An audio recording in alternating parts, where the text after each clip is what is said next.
right, welcome to Screen Time with today's Communiqué. So glad that you guys are joining us for a special series. We know that this month is June and we're celebrating Father's Day. Father's Day is the third Sunday of June, but we want to celebrate fathers all month long. And we are so delighted and honored to have Mr. Alfred Warren with us today to talk all things fatherhood and Father's Day. Thank you for joining us, Mr. Warren. Thank you for having me, Miss Kenya. I really appreciate the opportunity and especially the opportunity to talk about fatherhood. Absolutely. Before we jump into our conversation, I do want to give a special thank you and shout out to our series sponsor, Mr. Billy Moody with Q Clothier in Promenade at the Chenal. So let's just jump right into the conversation. For those of our viewing audience who may not be familiar with you, tell us a little bit about yourself and your career path. Okay, well, again, my name is Alfred Warren, born and raised here in Little Rock, Arkansas. A graduate of the great Parkview High School, and basketball fanatic. I'm married. I've been married for 29 years in November, Lord's will. We have three grown sons, and Alfred the third, which I call Chief, and Miles, our middle son, and then Ellis is my youngest son. As far as my career path, I am a senior pastor of Body of Christ Worship Center here in Little Rock, Arkansas. Absolutely. So should we call you Reverend Warren, or can we just call you Alfred, Mr. Warren? What do you prefer? Alfred is fine. Okay. Alfred, and Kenya, to be honest with you, I may pastor, but that's not my name. Yeah, yeah. That's not my name. That's something that I've been called to do, but my name, it tickles me when you ask, especially ministers and pastors, what's your name? Well, I'm pastor, I'm minister. Okay, that's cool. Alfred is fine. Okay. All right, Alfred. So, like I said, we're discussing all things fatherhood and Father's Day for this month. And so, the first question I'd like to ask you is to think back to the time when you first found out that you and your wife were expecting. You said you have three boys, three adult boys, but think back to the time when you found out you're expecting baby number one. Reflect on that for a bit and share with us the feelings that you had at that time. Wow, that is unforgettable. Actually, with Alfred, we were actually trying at that point to have a child, and we were trying, and we were both still in college, and we were trying to have a kid. And I remember Roz surprising me with the news that she was pregnant, and I remember being excited. I was a tinge bit excited, but I as I'm really thinking back on it, I was more fearful. I was scared. I was just scared. I was scared, and I didn't know what I was gonna do. I was like, okay, yeah, we've been trying, but okay, now this has happened. So I would say more so fearful. Okay. And so talk a little bit about that fear. Was it fear of the unknown? Was it, how am I going to raise this child? How are we going to, pay for the child? What are we going to do? Was it some of that, or was it none of that? All of that. It was all of that. And can you be honest with you, a lot of it was because I didn't have my father growing up. And so my father actually passed right before I turned 2, and he passed of cancer. And so I didn't have that just to see Right. that kind of intimacy that's required for a father and his children. So I think that was the biggest part of my fear, just not having that example. Mhm. And yes, I had some good men in my life, but my mom never remarried. Mm. So Mm. I was, I grew up as a mama's boy for Right. real, And so I didn't, I had some good men in my life that imparted some things into me as I was growing up. Mhm. But that was really the fear of not having that example and feeling like, okay, I'm gonna have to wing this, Yeah. Because you know. there's no handbook. There's no book that you can go to the library and check out.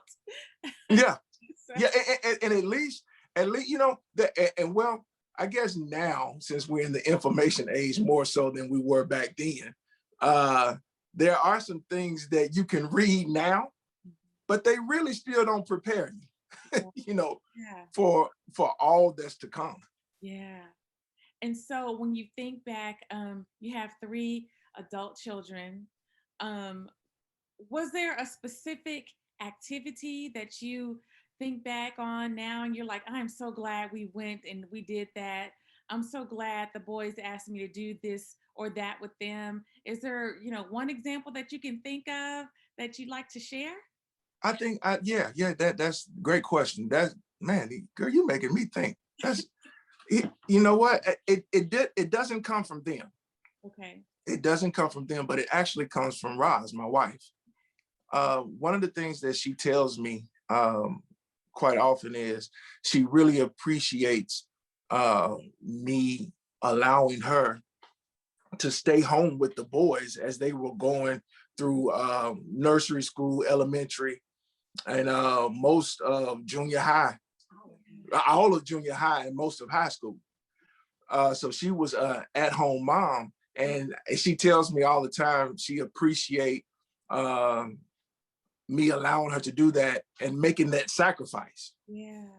And I think that we did things, and that, she did a lot of things for the boys because mainly I would be either working or traveling. I was at first traveling playing basketball, but then after basketball, then I was having to work, and that so I would be gone and this and the other. But she was able, just having her there to take care of them. That's what I remember, and she brings up the most. Oh, that's so wonderful and so beautiful.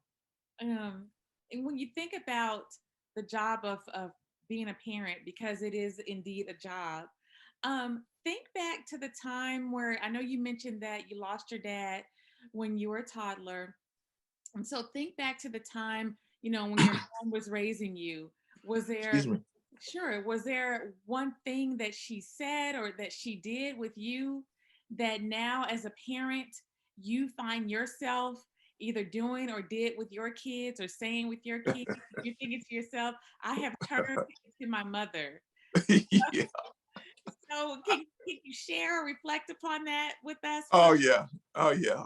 My mom was very much the disciplinarian, and with reason. She was raising a man, right. and so I didn't understand it at the time, but I understand it now that my mom was very, she was pretty strict, pretty strict. She didn't play, and for all of her 5'1", 5'2" frame, she was very strong, and I just remember, the discipline, her instilling that in me, and teaching me how to navigate platforms in life, Mhm. how to handle myself, how to carry myself in different arenas, and I saw that in me with raising my sons. And I remember one time, Kenya, I got such a whooping. I got such a whooping one time. I told myself after that, I remember it. I told myself after that whooping, I'll never do that to my kids. and come to find out, man, I had to raise boys. I had to raise men. Mhm.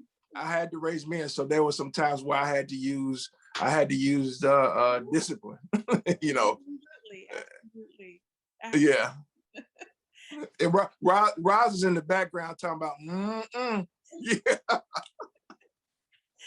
Yes, well, you have some well raised, well groomed young men.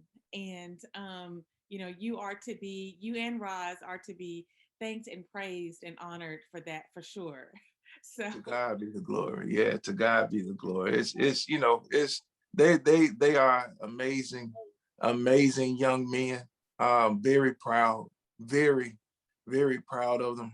They're doing their thing in life. They're growing. You see their decision making sometimes you be like, Lord, I did not teach you that. But then there's those times where you see, oh wow, wow. And yeah. so it's been a tremendous blessing.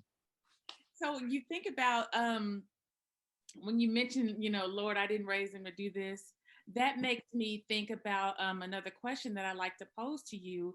Mhm. There have been times I've talked with other parents who've said, when raising their children, they go through things, and the only thing that they can do is just love them through it, whatever the Yes. experience was. And so I hear you say yes. Can you identify or share why that resonates with you? Wow, that resonates with me culturally, just culturally where we are now. Yeah. And just man, just yeah, it Kenya, it's amazing. It's amazing to be able to have the opportunity to love my son. Yeah. There are some things that I would not have decided for them, Mhm. but being that they're grown, they make their own decisions now. Right. And one of the things that we established with them was, okay, no matter what you're going through, no matter what's happening in your life, we're here. Yeah. We're here for you. We love you. You can talk to us about anything. And believe me, they have taken advantage of that, you know, and Right. they come and they talk to us. They let us in on their deep secrets. And I'm sitting here like I'll be sitting there like, you know what, I just really don't want to hear all of this right now. Right. But because we love them, you Right. know, because we love them. And the Bible tells us, preacher coming out of me now, but the Bible tells us love covers a multitude of faults. Ooh, yeah. So no matter what they do or no matter what they decide, we may not agree with the decision, but it doesn't change that we love them. Right. That's love. Yeah, Absolutely. yeah, Yeah. yeah. And because of that I believe because of that kind of love, it keeps them grounded. Mm, mm. It Yeah. keeps them grounded, and and we can say, Roz and I both can say that they feel safe with us Yeah. Yeah. because of that love. Yeah. Okay, Pastor, you preaching right now. I'm sitting here not trying to be long-winded. It's okay. It's okay. But one question I do want to ask you is, once again, you've raised three adult children, and so what to you as a father defines success? What does success look like for you? Wow, that's interesting, Kenya, because you really can't gauge success till the end of a thing. Mm, So because I'm not at the end of the thing, I really can't say that I've been successful or how to gauge success. right, right, um so I will say it's comforting to see them to see them uh progress. It's comforting to see them grow and have, there it is, it's comforting to see them have a good foundation. yeah, yeah, That's it. That's what keeps me is like, okay, we've done our part. We've done our part. Why? Because we gave them a good foundation. Yeah, that's good stuff. So with that, I can say that gives us a measure of comfort in knowing that they're heading in the right direction because we've given them a foundation. Yeah. And so, if you were to be approached by a young man in the community or even in your congregation who says, "Hey, Alfred, I just found out I'm about to be a father," Mhm. what words of advice or words of wisdom would you impart to him? What I have shared and what I've had the opportunity to share with others is that um, I tell young fathers and young husbands, I tell them first, love God, Mm. love God, put Him first because it's through Him, it's through Him that we can be the men, the husbands, the fathers that we need to be.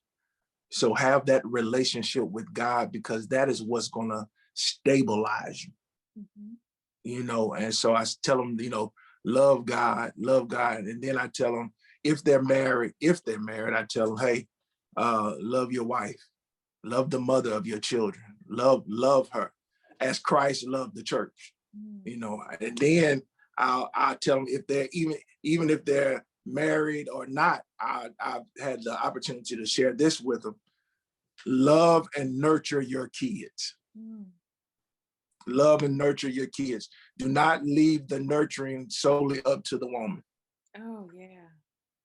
That we the they need to be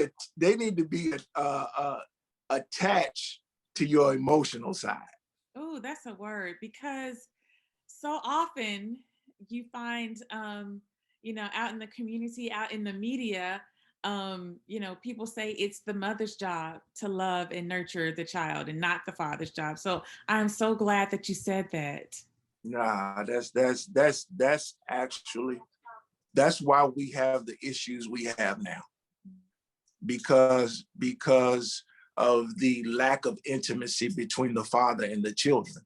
Yes, the father can be an awesome breadwinner. He can bring home money, give them things and that and the other. But the father needs to be involved emotionally. The father needs to be involved spiritually, needs to be involved educationally, relationally. The Yeah. father needs to be involved in every aspect of the child's life. Oh, wow, that's so good. Thank you for saying that, because that is definitely a word that needs to be heard by so many. So thank you. Um, Oh yeah. I have a couple of more questions for you. Yeah. Yeah. One of them is you are a man of faith, and so how does faith play a role in your job as father? Wow. It plays a role in the sense of knowing divine order Mhm. and how God looks at the man as being the head of the house and as being a father. Now, when I say head of the house, I'm not saying one that just walks around and thumps his chest and I'm the alpha male. I'm the head of the house. Submit. Yeah. That's not what we're preaching. But when we really biblically look at being the head of the house, that actually means to be a servant leader. Mm. And so when we look at that, uh, and we look at fatherhood in that perspective, and we look at, hey, I'm to be a servant leader for my children. I am supposed to set the example Right. of how they're supposed to live. Right. And so that's how my faith has, now Kenya, I'm not going to sit here and try to, I haven't always been Mhm. there. I have not, and thank God that I had a loving, patient wife Yeah. Yeah. who put up with me during a lot of my immaturity. Uh, but I got to the point where the Lord was able to show me, hey, your faith, not just preaching the word, but living the word in the home. Yeah. Yeah. That was really important to me. Yeah. And so I was able to, establish that, and then to hear my boys, I hear conversations that they're having with their friends, and Mhm. they're telling them things that I have said to them. Oh, wow. That's exciting. Yeah. Yeah. That's exciting. And it's coming from the aspect of things that the Lord has shown me or taught me through the word, and just through trying to obey him in everyday life. Does it make you stick your chest out a little bit and, stand up Oh yeah. when you hear? Oh yeah. Yeah. Yeah. It does. And it's funny because Roz will say, "You such an old man now." And like, if I hear them saying something that I've told them, Mhm. I'll wait for them to say, "Well, that's my pops say," but sometimes they don't give me my credit. But but, but when they give me my credit, I'm like, "Let's see that. There go my boy. There go my boy." It makes me now, but it's all good. It makes me happy to see that they find the things that I was able to impart into them, that they find it useful now in their adulthood. Yeah. Yeah, that's good. So, one final question for you. Mhm. Father's Day is the third Sunday of this month. And so, what does Father's Day mean to you? Wow. Well, uh, up until Alfred, our first son, Father's Day had always meant me missing my father. Uh, Father, I never really enjoyed Father's Day. Never. I never, because I would be left with um, the the wonderings Yeah. of what would my life be like if I had my dad. Yeah. And so up until we had Alfred, Father's Day, it took on a new meaning for me. It took on something that, hey, I want to be present.